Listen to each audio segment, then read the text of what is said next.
I mentioned earlier, U.S. Senator Jim Risch. Boy, he got a lick in at mainstream media yesterday during a committee hearing in Washington. I'm going to share that with you in just a moment. It also shows that finally people, and there are some Republicans who are willing to stand up and aren't afraid. Some newspaper editorialists may not like what they happen to say, and I don't think Jim Risch has any. Look, he's got the highest conservative American Conservative Union ranking in the U.S. Senate. He and people like Mike Lee aren't going to find too many problems in home states where Democrats, as I said earlier, could they'd have to go find an old-fashioned phone booth to have a caucus and stay dry. Do want to mention if you're listening to the program today, it's great to have you here. But again, if you're having difficulty hearing, and I thought I was for a while too, and then I realized it was a short in the old headset we had in the studio, and it was just I only was hearing out of one side of it because of that. But it had me thinking it's time. I'm getting to that age where I should have my hearing checked more frequently. At Mount Harrison Audiology in Rupert, if you do have a hearing issue, they're now offering a new hearing aid that works directly with the brain and is better than any other previous aid that has been on the market as far as helping you decipher what's going on when you have some hearing loss. Dr. Christine Pickup at Mount Harrison Audiology is offering a 2-week free trial. You can call Dr. Pickup today and schedule your personal fitting appointment. Open your world to better hearing. Call Mount Harrison Audiology at 312-0957. That's 312-0957. Hearing yesterday, and it had some of the intelligence chiefs from around the country. That would be Homeland Security, FBI, CIA, and senators were getting briefed on the supposed Russian hacking, as the media likes to say, of the election, but it had nothing to do with the election. It was just the hacking of the Democrat National Committee because certain people there gave away their passwords who were working for Hillary Clinton. The media doesn't want to emphasize that part. They want you to believe that Donald Trump was elected by the Russians. That's, but we expected that. So this is Jim Risch, and he's offering his take on this, and he says, tell you what, when it comes to Russian hacking, the story isn't exactly a blockbuster. I doubt there was anyone who was shocked or even mildly surprised when these facts came out. This hacking business is ubiquitous, and it has been since the internet was set up. The question was asked, when did Russia start this? I would expect it was the day that they hooked up to the internet. This goes on constantly, and as we've been sitting here, there have been thousands of efforts against U.S. entities, U.S. computers, government, non-government, and that's just in the U.S. This is going on all over the world. Those of us who engage in this and have watched these things, and most of which have never become public, on a scale to 1 to 10, we've seen a number of 10s. This one doesn't come close to a 10. But the interesting thing is, because it's in the political spectrum, it has caught the fancy of the media, it's caught the fancy of the American people. Russia is not, in my judgment, the most aggressive actor in this business. You know, he used the word ubiquitous. I know some people say, how does a guy from Milwaukee, Wisconsin actually come up with a word like that? But he has lived in Idaho for a very, very long time. I think it was a well said point, and yet media didn't really pick it up.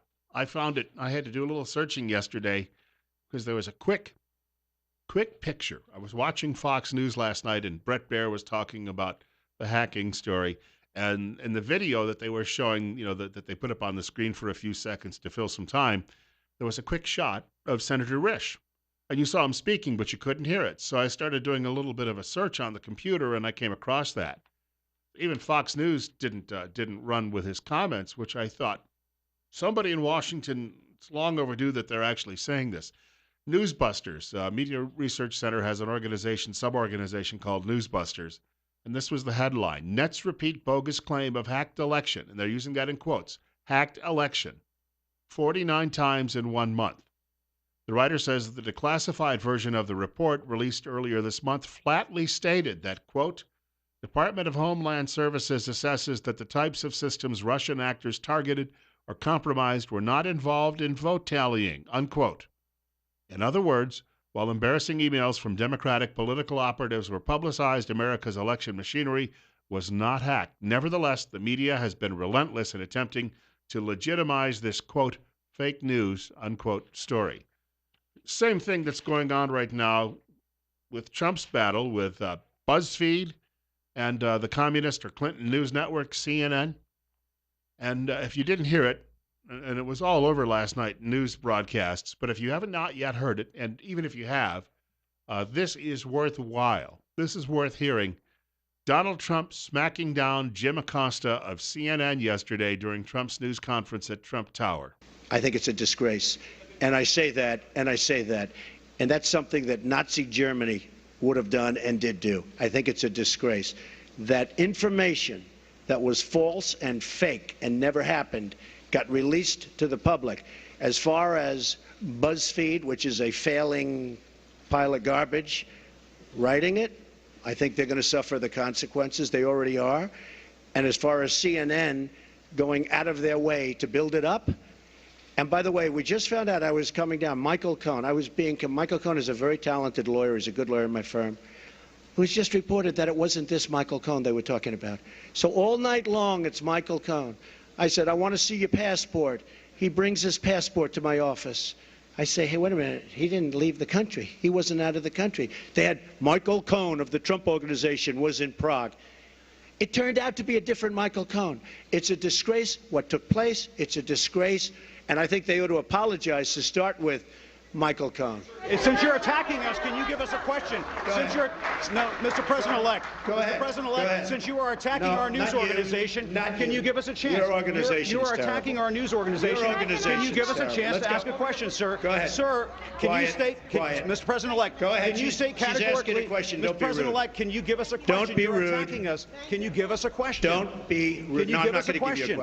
I'm not going to give you a question. Can you state categorically? You are fake news. Sir, go ahead. Can you state categorically that nobody... No, Mr. President-elect, that's not appropriate.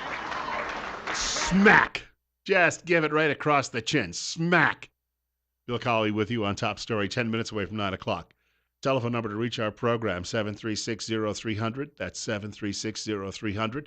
You're listening to News Radio 1310 KLIX and newsradio1310.com. Caller, you're on the air. Caller, you almost made it, but you decided to throw in the towel. All right, well, I'm going to share a little bit more on this. For you lefties out there, you closet lefties, field mice who are listening, who never call, but, you know, you sit there and you sit in the corner and you just get all upset listening to this program every day. This comes from the liberal Cynthia McFadden of the liberal NBC News. She's explaining the whole Trump story is a known fiction. So at least some people are digging into this, and you liberals who are going to try to repeat it as if it's true, here's somebody, one of your fellow travelers, saying, no, it is not true. I want you to take a listen. The intelligence officials go further and say that as far as they are concerned, and I'm going to quote now, intel and law enforcement officials agree that none of the investigations have found any conclusive or direct link between Donald Trump and the Russian government, period. So you might wonder, why was it part of this addendum if the intelligence community didn't believe it to be true? It says it wasn't verified, as we've all said. And it was context. They wanted it available, we're told, so that if they felt they needed to explain to the president-elect the difference between vetted intelligence, i.e. the Russians did try to participate and influence our election, and this raw kind of disinformation that's out there. They had it available. In trying to explain to the president-elect, who has said continually, this is just political. Oh, we'll show you just political. This is the kind of political junk that's out there. We don't believe it. So they were showing it to him, saying this would be a phony story. That's what it was all about. That's why he saw it. They knew it was phony. We've got a caller with us. You're up next. You're on the air on KLIX. Well, you know, Bill, I wonder... CNN is obviously desperately seeking ratings, and they're grasping at straws to try to figure out a way to get some attention. But I don't know that yesterday's little, dust-up wasn't more damaging. In other words, CNN is in worse shape today than it was yesterday morning. And I don't know that they can fight this Trump thing, because I just wonder, how much damage it really does. I mean, I know there's people that are in the tank and all those, we know all about Lefty and all of them. But you see, as Trump has been president, more and more people are starting to become believers more than November 8th. And so that's my comment. Thanks, Bill. I thank you. Look, what they're doing on the American left, there's a great piece today at Daily Signal about the left's opposition to Jeff Sessions. In other words, the ends now justify the means for all of these people. What are we talking about? Well, let me just share this. They keep saying that he was racist because of a voting rights case that he got involved with. And they're making all of this noise. And they're bringing in all of the women with stringy hair, no makeup, and comfortable shoes to stand in the back of the room and scream and yell because, well, other than the 2 courses they teach every week and the 3 office hours they keep, they've got all sorts of time on their hands to come here and do this. But as it turns out, that voting rights case was this. There were people who were having their ballots, absentee ballots, intercepted before they got to their homes. Somebody else was filling the ballots out and sending them back. That's voter fraud. And he did it because the voters who were having their ballots stolen were black voters. So on their complaint, he went forward and he prosecuted the case. So there's the voter fraud that's going on in that situation. And in other words, Jeff Sessions stood up for black voters so that they could get their votes counted. Why isn't media telling you that? Well, because media is in collusion with the leftists who are trying to fudge that story to give you the impression that it's the other way around, that he was interfering with blacks who were voting in Alabama. Hello?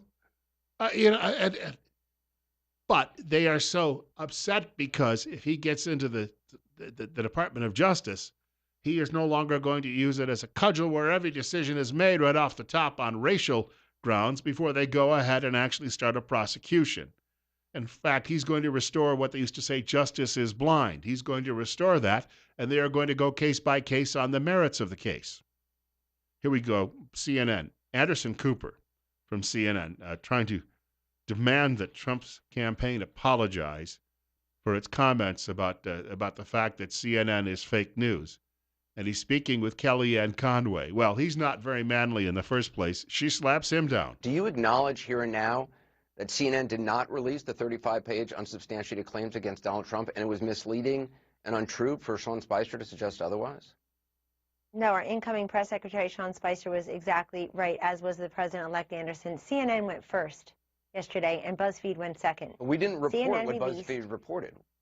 I didn't say that you did, but you linked Sean to it Spicer in said your we story. did. Let me just tell you, Anderson, let's back up. I know CNN must be feeling the heat today of having a headline yesterday at around 6:30 p.m. that said, quote, Intel chiefs presented Trump with information that Russia could compromise. Russia had information to compromise him. That is just false. And as you saw through NBC News reports today, tweets from people at Politico, no friend of Donald Trump, and frankly, a lot of outlets, print and electronic outlets, so reluctant and hesitant to go forward with anything close to what CNN or BuzzFeed did.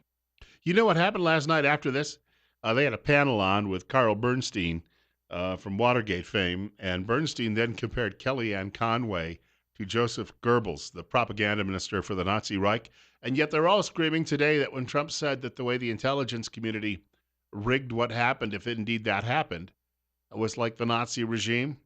And he's historically correct, but they're all saying, oh, you shouldn't compare anybody to Nazis. And then they turn around and they compare her to Joseph Goebbels for calling them out. You're next. You're on the air at 8:56 on KLIX. Well, I really appreciate Kellyanne Conway. I'll tell you, she just looks them straight. She takes on George Stephanopoulos and the rest of them, with the facts, and they just sit back there and they really don't know how to respond. And she's just wonderful. But you talk about fake news. Look at Benghazi. Look at the hands up, don't shoot. It just goes on and on, the fake news that we're exposed to on a daily basis. And, of course, their real fear of Jeff Sessions is that there's a real possibility he's going to go after Hillary, and because of the Clinton Foundation and all of the corruption. Well, the latest email dump shows she compromised classified material, but they did that quietly, and the media is ignoring it because of the Trump story.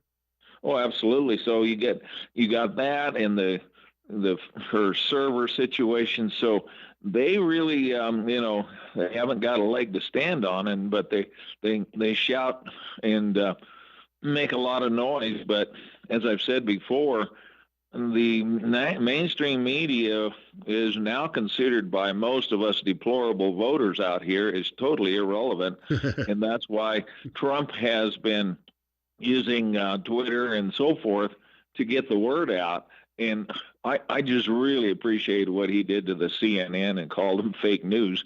Yep. It should be the Clinton News Network, or maybe even worse, Hey, is what their initials stand for. God let you run, but thank you much for the call. Communist News Network was a thought that came to my mind. Coming up now on 9 o'clock, Bill Colley with you on Top Story on News Radio 1310 KLIX and newsradio1310.com. The wandering Twin Falls County Republican chairman, the prodigal chairman, is going to join us on the next half hour of the program. I do want to mention again my friends at Waddell and Reed. They run an investment firm that's been in business 80 years, one of the oldest firms selling mutual funds. They own and manage 2 mutual funds, and they invest by a conservative nature. They know what they're doing after 80 years in business. They take a more of a planning approach and look at each piece of the puzzle, your individual puzzle for clients, and they help build proper expectations and build those around your needs and goals. They help people manage money, and Waddell and Reed takes planning personally. Fox News next, and then Steve Millington right here on Top Story on KLIX.